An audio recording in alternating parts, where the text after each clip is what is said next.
in the larger framework of things, of the arguments that she makes, that associating rationality with being human and therefore, with the element of choice, and doing away with that is contradicting with one's own beings, and doing away with that is walking on the path of self destruction.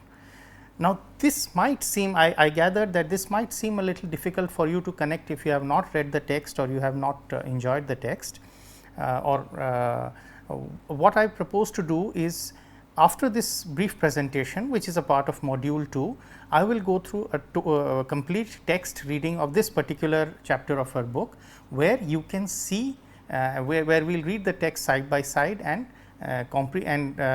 both have it as a lesson in learning how to read a text and to go through the flow of the argument by the author. So, the next section where we will read out or together read the chapter is an optional section. Those of you who are not very intrigued by this notion can omit that, but those of you who have been quite interested or intrigued by the concepts that have come up in this claim, or are interested in philosophical argumentation, it would be a good exercise. So, after I finish this presentation, I shall go ahead and do a complete textual reading of this particular text. But now, for now, let me go over the broad highlights of this text, so that it can be a precursor for you to read the text and make sense of it. And even after reading the text, you can come back to this presentation to better comprehend. And of course, the most recommended one would be to go to the textual reading that we do together after this session. So, because a lot of concepts will make sense once we go through the flow of the entire argument. Here I am putting out the central claims of the author, so that it gives you the big picture, and then you can go back to the text. Remember, I have always advocated reading 3 times, and these to read any text has to be read 3 times, and these 3 times are not numerically 3 times, but these are 3 stages of reading. You may achieve each stage in 2 readings, each stage in 1 reading, each stage in various readings. But what are the 3 stages of reading? The first time you have to go through it fast, you have to browse the text to understand the big picture, and that is why this presentation. The second time when you read the text is to understand the details of the argument that the author is making. And the third and final stage of reading the text is when you develop your own reactions to it. So, you are sufficiently familiar with the big picture in the first reading.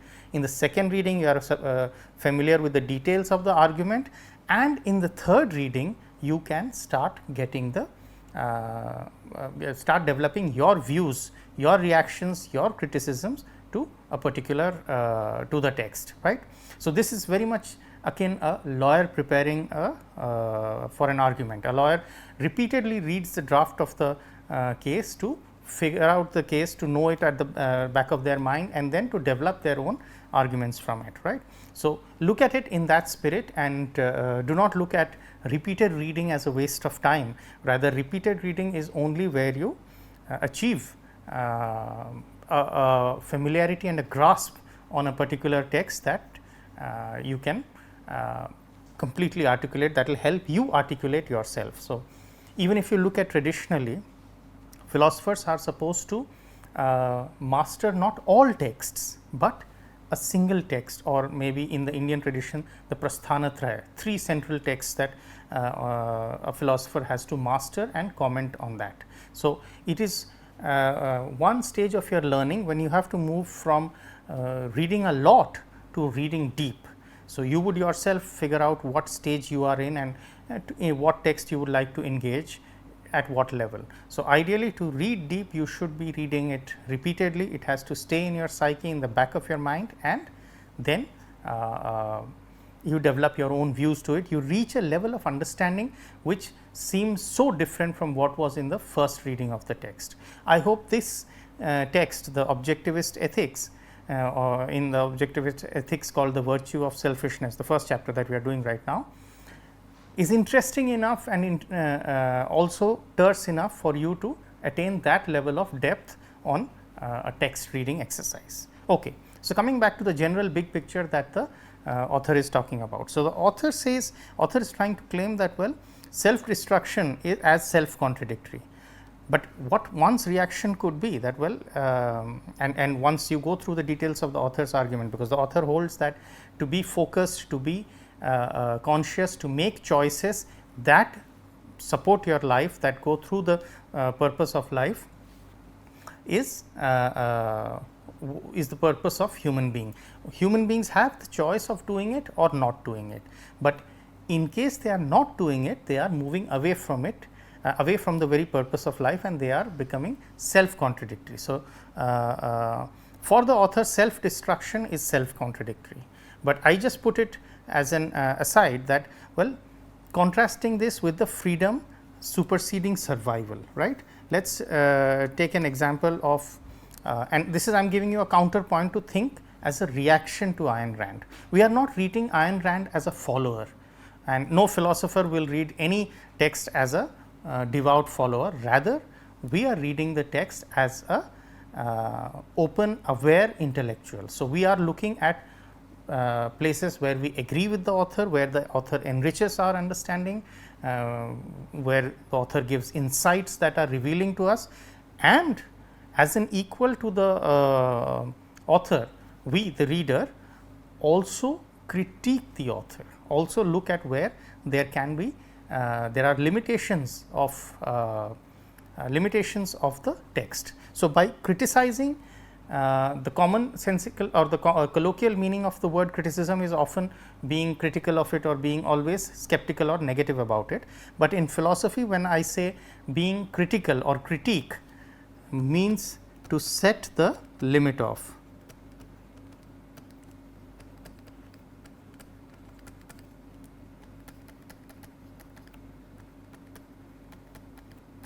So, whenever I say critique an essay, you are going to set the limit of that particular, you are going to set the limit of that particular argument, claim or essay.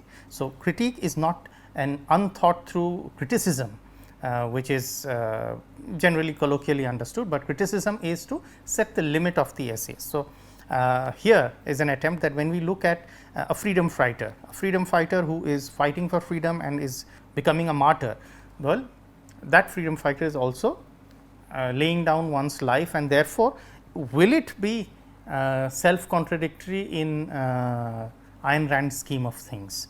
I leave you to think about it as an opening to argue for. I am sure if you are arguing for Rand, or if how would Rand answer this question, would say that, well, perhaps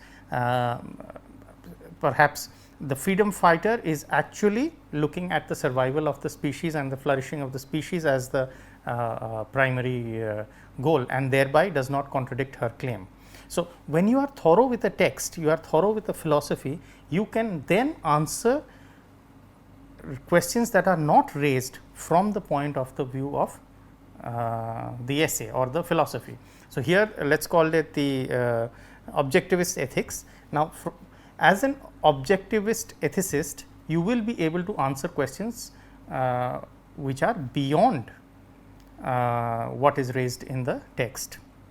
So, now these are many things that when you truly understand a text, you can answer, you can extend, you can retort as the author would do, or as the philosophy, as the text would do. So, that is what that is the level of proficiency that one should target for, right. So, as an objectivist ethicist, how would you answer a real day question that comes in, say genetic modification, say genetic enhancement, say on suicide? How will all these questions, perhaps which have not been raised in the text, also will be something that you can answer, because you have understood the core philosophy of the objectivist ethics.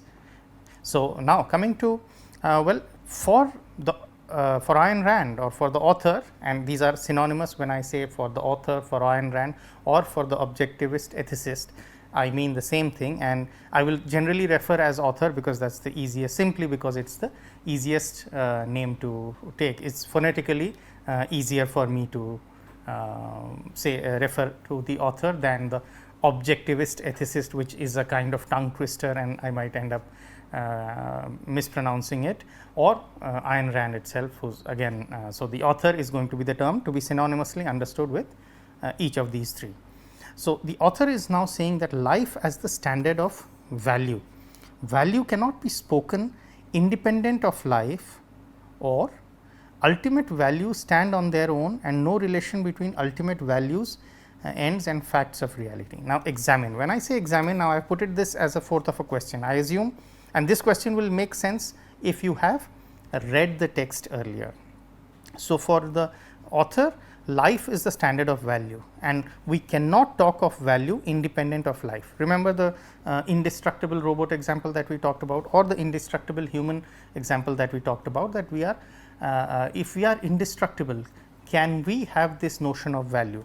For the author, no, we can't have it. But what about the contrary view? And when I put here as an or, I look at another view that disagrees with the objectivist ethics, is that ultimate values stand on their own, no relation between ultimate values and facts of reality. There is a competing ethical standpoint or moral standpoint that talks about moral values as standing independent of human life and existence, that these are ideals that we need to realize, and these ideals exist independent of our reality, of our lived reality. So, that is a contrasting view to Ayn Rand's view. So, these are the debates that you have to unearth from Ayn Rand's position, so that you can critique, understand the limits of, and you can grow beyond the text. So, that the text is a stepping stone for you to sharpen and polish your understanding. Now, today's moralists agree that ethics is a subjective issue, and that the three things barred from its field are reason, mind and reality. So, what the author is doing, it is challenging this promise of modern ethics. So, the author is alleging that today as in her times, and which is more or less even popular understanding today, that today's moralists, and the author alleges that the today's moralists argue that ethics is a subjective issue, and that three things are barred from its field: reason, mind, reality. So, it is this premise of modern ethics that the author seeks to challenge, right? That ethics is subjective, it does not have anything to do with reason or mind or reality, and we just have to accept it as a subjective luxury, as amusement, as whims, as fancies, as something which does not affect the world out there. This is the thesis of modern ethics of her times that the author challenges. Her claim is that human, she constantly refers to as man, and it is to be understood as human, as during those era man was and still continues to be, but we are more politically correct now. When we use the term man, we mean human beings. So, I shall put in HU in brackets to emphasize the contemporary usage over the archaic usage that is present in that particular text.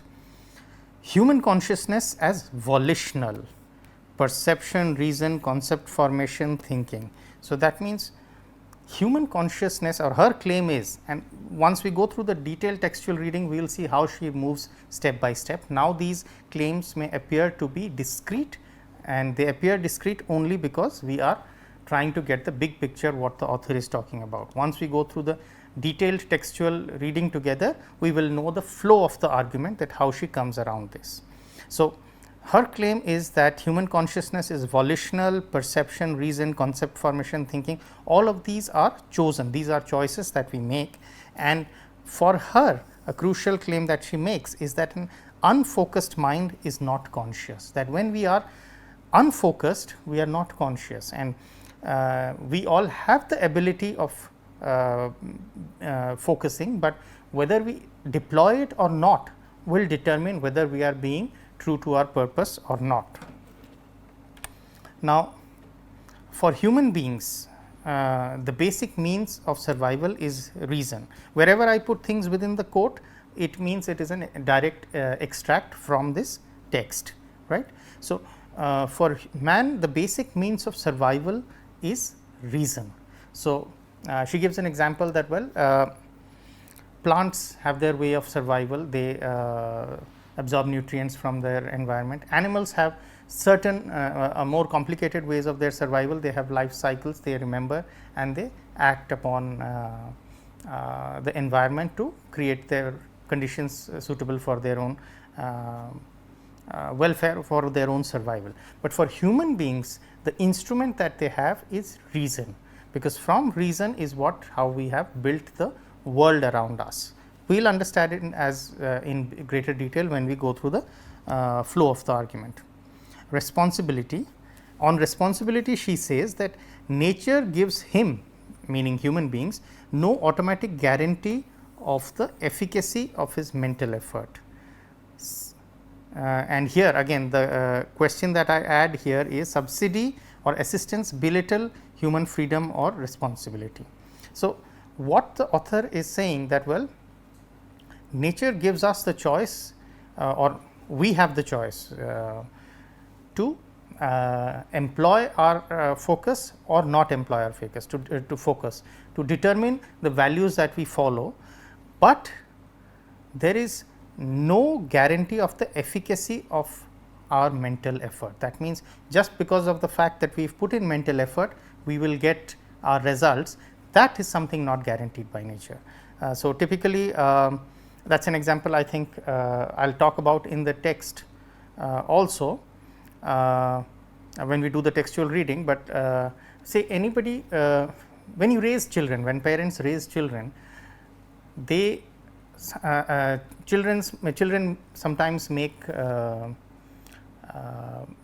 incorrect choices or choices that are detrimental to them. Say, well, somebody say if you are an adventurous guardian or a parent sees the child curious, maybe a child curious about say something hot, and or say a small charge of DC electricity, if that is an adventurous parent, they would allow the child to expose the child to that particular stimuli, maybe a little hot vessel or a little bit of an electricity leakage, maybe DC, that is a small battery that can allow the child to know what is it to be the feeling of sensation of heat or excessive heat, a little bit of electric shock, for their child to understand what it is.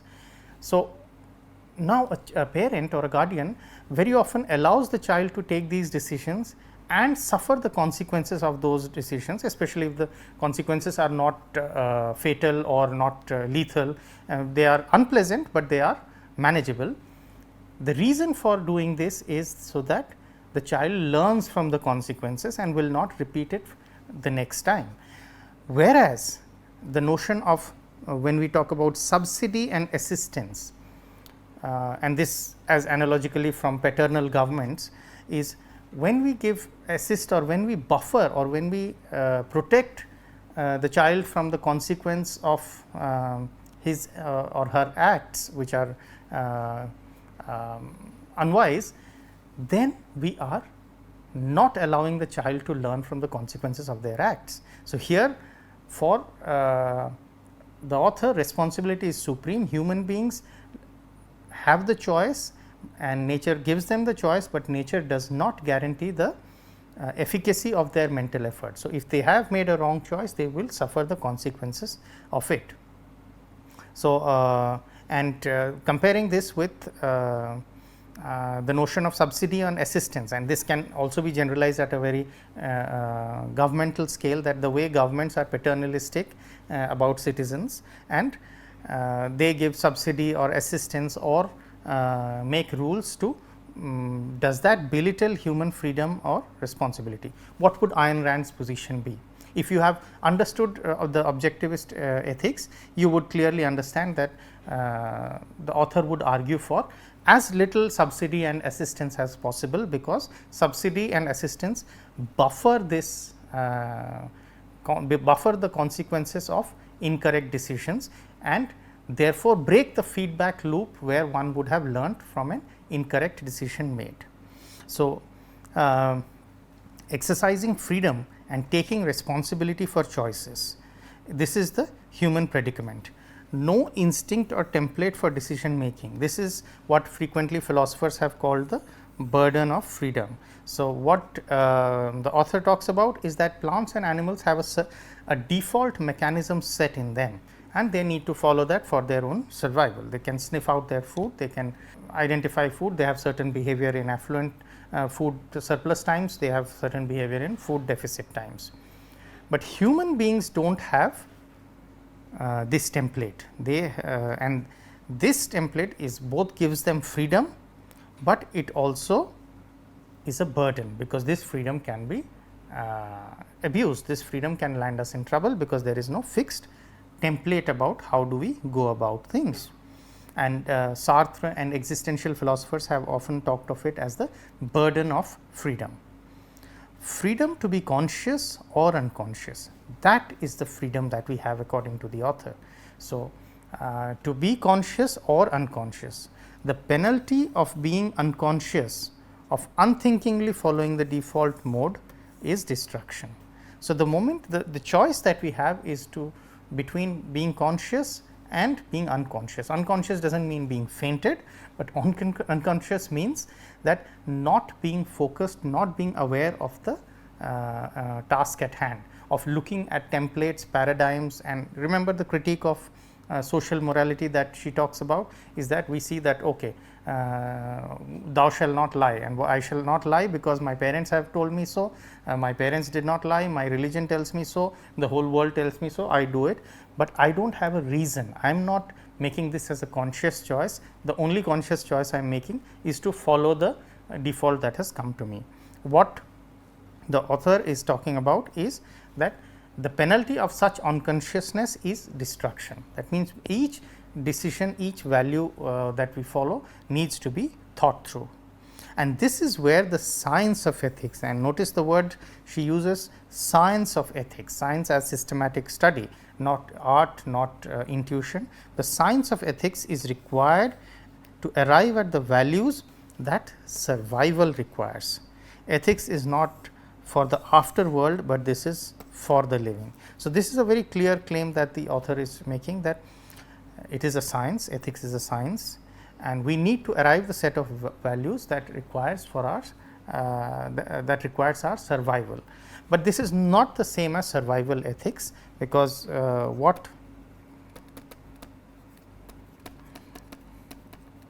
what we are aware of survival, this is not survival ethics, rather I would say you can better understand it as flourishing, human flourishing. This is what you should understand. This is what you should understand. Ethics, according to of the objectivist ethics, is that it promulgates human flourishing.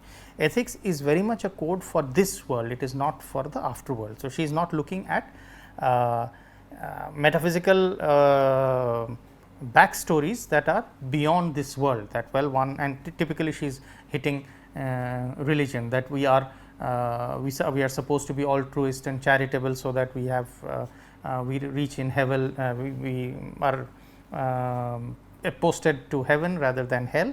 So, these are the notions that she is attacking. So, when you are a thoughtful reader, or when you have reached your third stage of reading, you will also be able to reason and find out why is the author mentioning this. A good awareness of history for any exercise is important, if you are doing financial analysis, or you are doing philosophical analysis or textual analysis, because the breadth of your knowledge will give you tools to connect why is the author going from step A to step B, and therefore, you can make sense of it much better.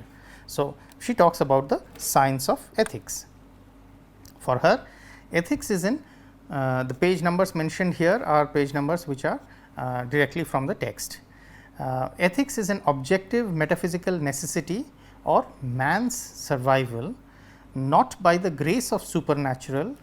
So, that means, when she is denying not by supernatural, means it is not by the grace of God that you are surviving, nor of your neighbors, that means not of society. By neighbor, she is of course hinting at society, that it is not society which is giving us an ethical code for survival, nor of your whims. So, not your emotional, what we earlier talked about emotivism, not your emotions through which you have a code of conduct, but by the grace of reality and the nature of life. So, there is nothing subjective or iffy about ethical code of conduct. It is not being given by the supernatural or your neighbor's society or your own whims, rather it is a feature of the lived reality that we have, and that is why if we are perceptive to it, we can lead a purposeful life. So, the reason, perhaps let me try to think of an example why you would, or an analogy that would make sense in this regard.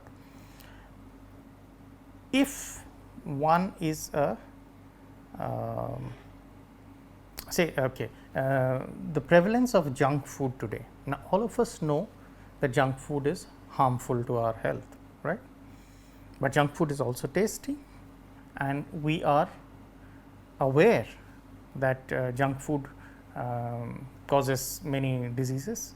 So, being aware of this and enhancing one's consumption of junk food, would it not be suicidal? So, when the author is talking about the virtue of selfishness, is that when you are rationally selfish, when you are productive, you will always look at the long term goal, right, and even short term goals that are not immediately detrimental, but detrimental in the long term will be regarded as incorrect or wrong decisions, right.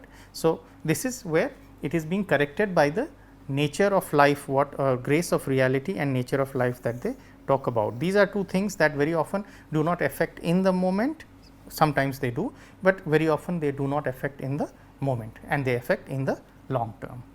So, the objectivist ethics holds man's life as the standard of value and his own life as the ethical purpose of every individual man, right. So, here makes a difference between standard and purpose. If you have gone through it, you will be aware, but we will go through it when we go through the text.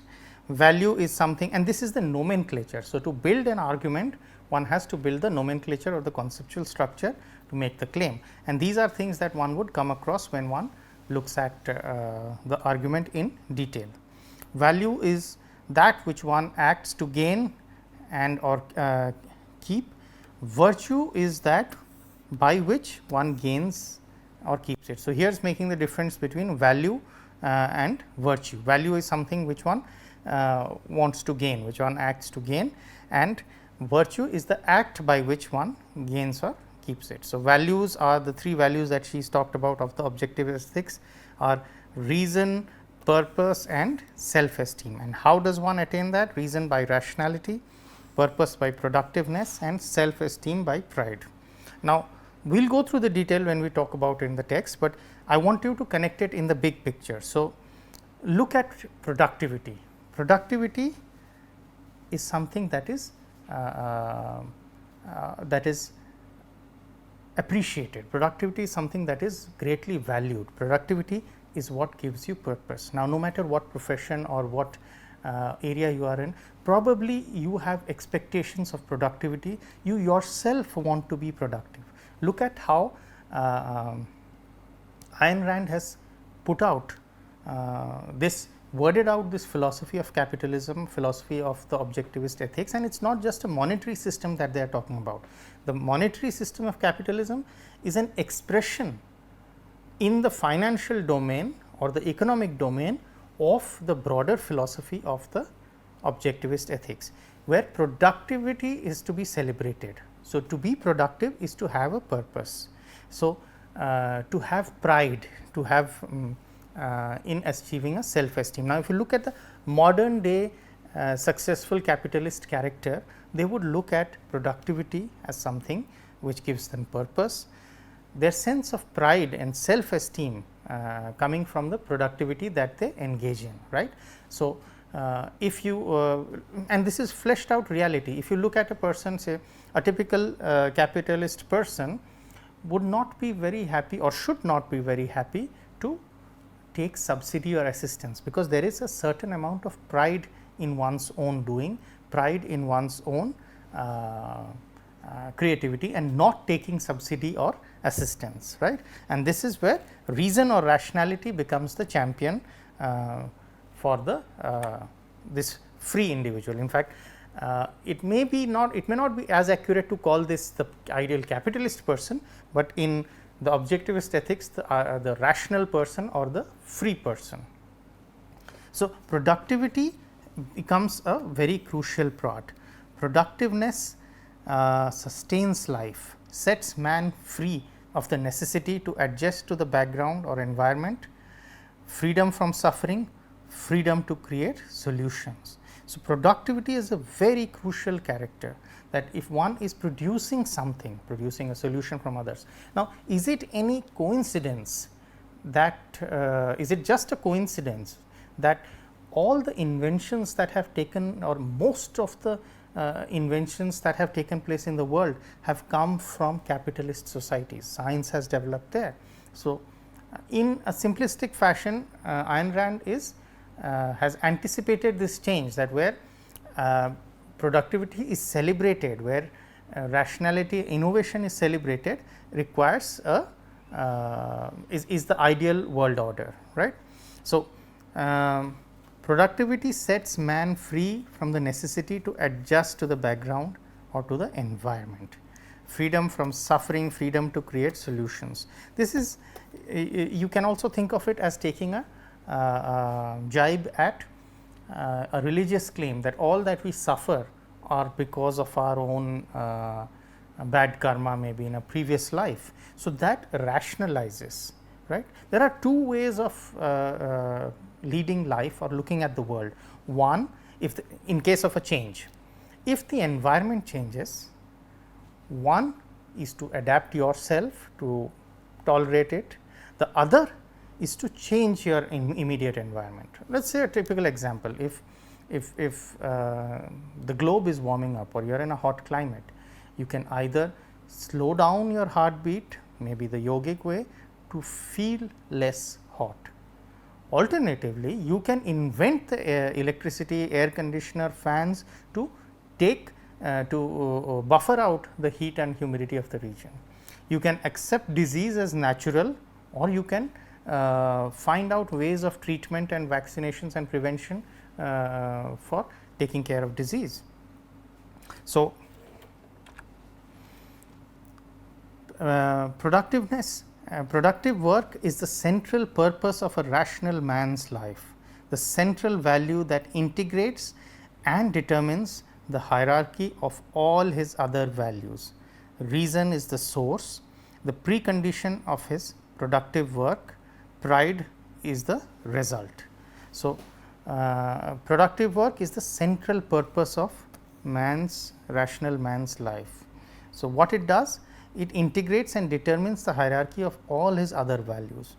Reason is the source, the precondition of his productive work, pride is the productive work, and pride is the result. So, productivity being seen as the highest virtue, and it is powered by reason, and the accomplishment created gives a sense of pride. So, when relate this to the world experience lived today, say entrepreneurs, startups, innovators that are solving a problem of the world, right. Look at, say, Ola cabs. Now, Ola cabs with some simplification or some generalization did something innovative, or all these call taxis. What is the innovative thing that they did? There was demand and there were supply, just built a good system to connect both of them, right. And with that they became a unicorn or a $1 billion enterprise. So, the money that they have earned is something that is a celebration for them and has been rightfully from this perspective, from the objectivist ethics perspective, is rightfully theirs and needs to be celebrated.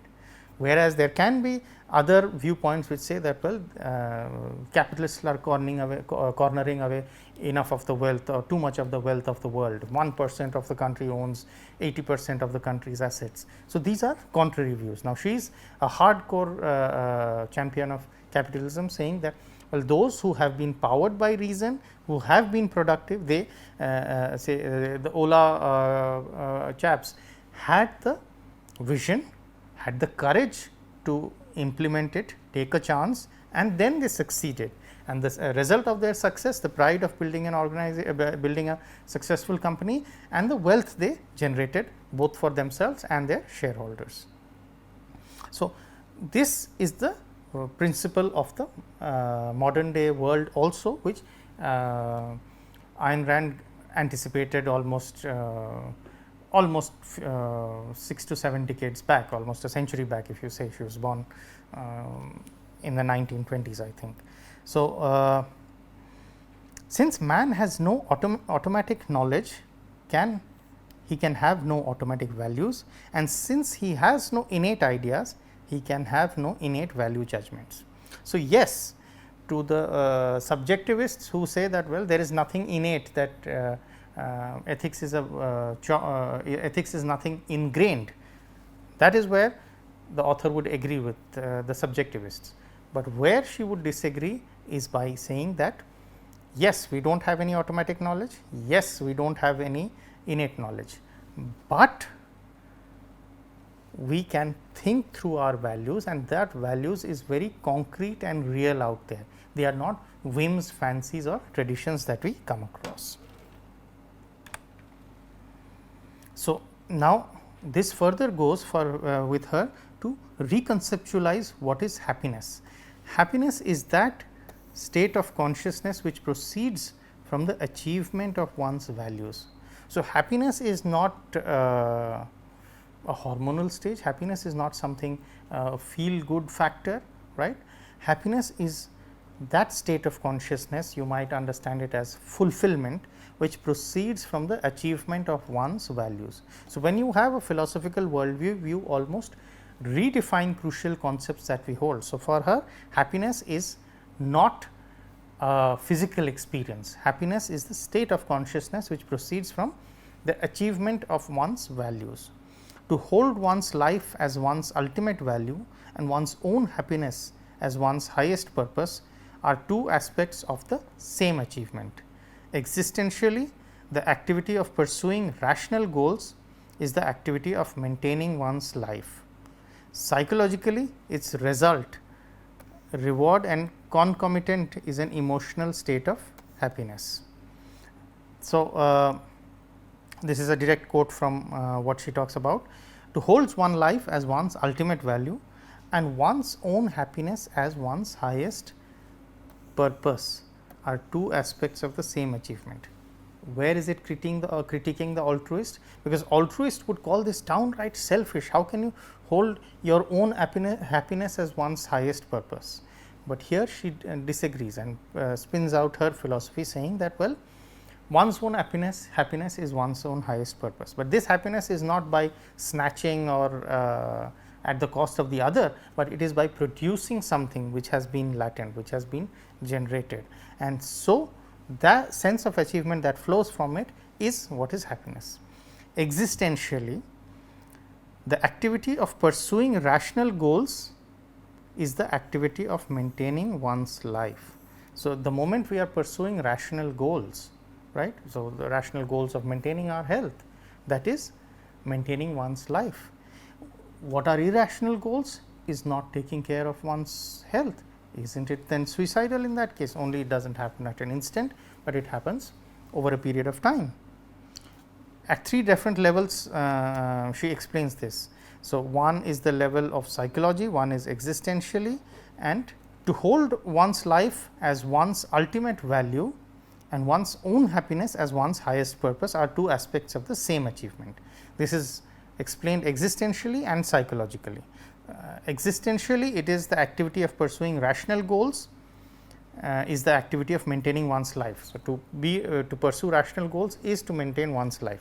Existentially, that is understood. Psychologically, its result, reward and concomitant, is an emotional state of happiness. So, psychologically, the joy of creating something and being proud of it, one should not be ashamed of it. Again, look at the critique to the altruist. Well, one who exhibits a sense of pride, say if for the for Ayn Rand, the Ola founder being proud about his achievement is something deserved, not something brash, arrogant, or to be ashamed of, but something that that person rightfully deserves, right. You can I have just it occurred, Ola occurred to me, but you can as well as use any other innovative game changing companies that have come into being, or policies also.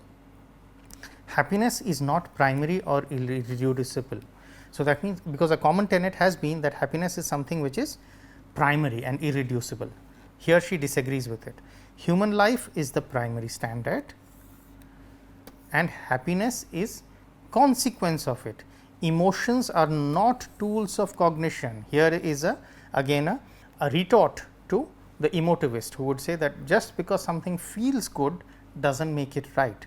So, when we use emotions as tools of cognition, we are making an error. Emotions are not tools of cognition, because if they were tools of cognitions, then we would keep on going on what to what we have a pleasant feedback and to what we have an avoid what we have an unpleasant feedback. The fallacy of hedonism frequently talked about is happiness can be the purpose, but not the standard of ethics. Desire is not an ethical primary. So, this will make sense when you read it in the text, and but the claims here is looking at desire as not something the ethical primary.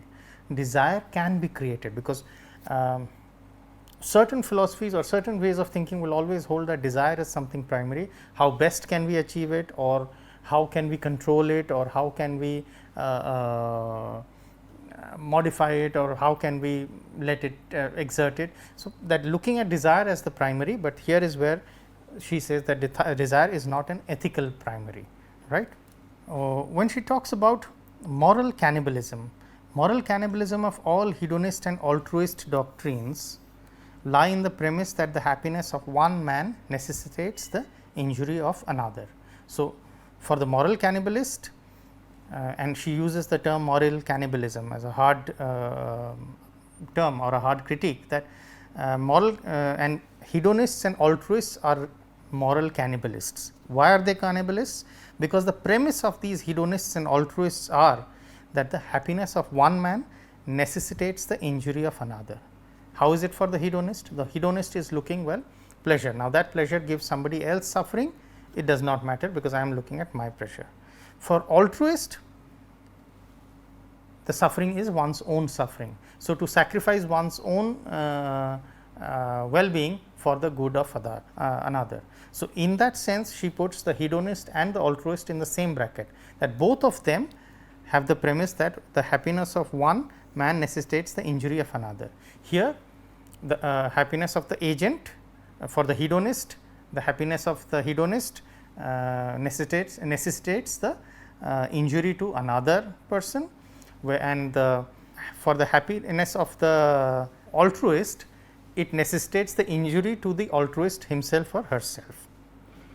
Objectivist ethics negates this moral cannibalism and advocates for rational selfishness. Now, here is where she brings out the term rational selfishness. So, clearly objectivist ethics negates this moral cannibalism and rather advocates for rational selfishness. Because selfishness is often misunderstood, she qualifies it as rational selfishness. What is rational selfishness?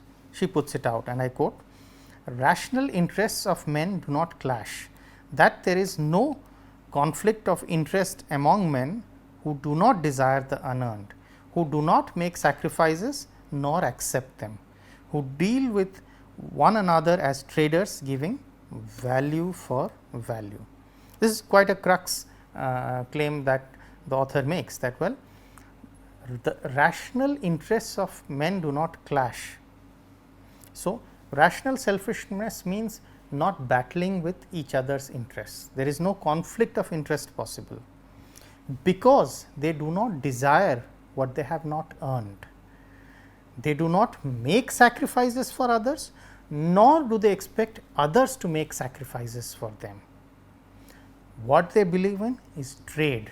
They believe in dealing value for value, neither sacrifice nor be sacrificed. nor expect anybody to sacrifice. So, so what becomes the cherished value here is trade value for value. An example that I always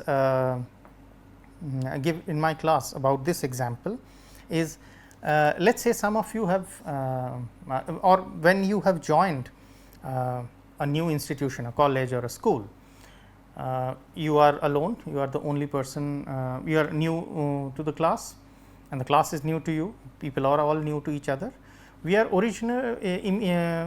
classically people are nice to each other, they want to make friends, and within a few weeks you have your own friend circle set.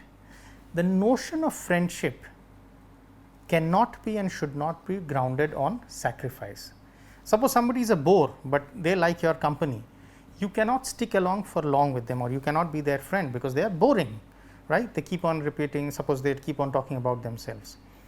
So, friendship is a trade of value, because there is a trade, you add value to their lives, they add value to your lives. If it is a single sided value addition, then it is parasitic. So, that is why you can be sympathetic to somebody in a bad time and listen to them, but that does not make you their friend, because you are tolerating them and they are ranting about their misfortune. But if they do not do the other way, or your meeting is not mutually enriching for each other, that cannot be friendship. So, here is what she gives. So, when we look at traders, typically bazaar or market is something which has a negative connotation in many societies, that everything is tradable. That is not a healthy attitude as per the objectivist ethics, because trading is the basis of human survival. Trading is not just monetary, trading is also you trade with each other's company. Why do you meet your friends? How do you choose a life partner? Because you trade, you add value to each other, you enjoy each other's company. You are neither sacrificing yourself to the other person, nor do you expect the other person to sacrifice yourself. So, if you have a friend who constantly agrees with you, it is so boring, you would probably not be friends. You would, that may be a follower, that may be a fan, but that is definitely not a friend. So, trading is important, and trade is not just trade in things or trades about money, but trade about exchange of values. We add value to each other, and that is the way we can understand friendship from the objectivist ethics perspective. The principle of trade is the only rational ethical principle for all human relationships. It is the principle of justice. That means putting trade as the principle of justice. That is such a crucial and phenomenal claim to make, an extreme claim to make, that looking at trade as justice, because one way of looking at trade will be to look at what each other exchange of needs, but looking at it or terming it as the principle of justice is an achievement, right. Now, coming to the final slide, when we talk about what is the gains from social existence, it is knowledge and trade. So, social existence is to be celebrated. Nowhere is the author arguing that we are isolated individuals, but we need to protect ourselves and grow in our paths, and social existence gives us both knowledge and trade. We learn from each other. Physical force only in retaliation and only against those who initiate its use. The hold up man example. No man may obtain any values from others by physical force. So, what is the role of the government? And if you can typically see, connect now the bigger picture that the author is talking about, the role of the modern state, the state in a capitalist nation is that of a night watchman, is just to maintain that there is no force, unlawful usage of force. So, for those of you who may not be aware of, when the state in a capitalist society is called the night watchman, means that what is the role of the night watchman? The night watchman is, well, when all of you are asleep, maybe somebody is patrolling the streets, the night watchman only has to see that no burglary takes place, nobody harms each other. The policeman will just make sure that nobody harms each other. So, if the role of the government has to be in the capitalist framework to be limited to the night watchman. That is an extreme view, but that is a standard example taken from capitalist nations. So, government protects human beings' rights as the night watchman. without property. Now, again property becomes a crucial notion. So, there is Proudhon, I think, at one end, who says all property is theft, but here property becomes expression. Property, without property rights, no other rights are possible. That is a very important question opened up.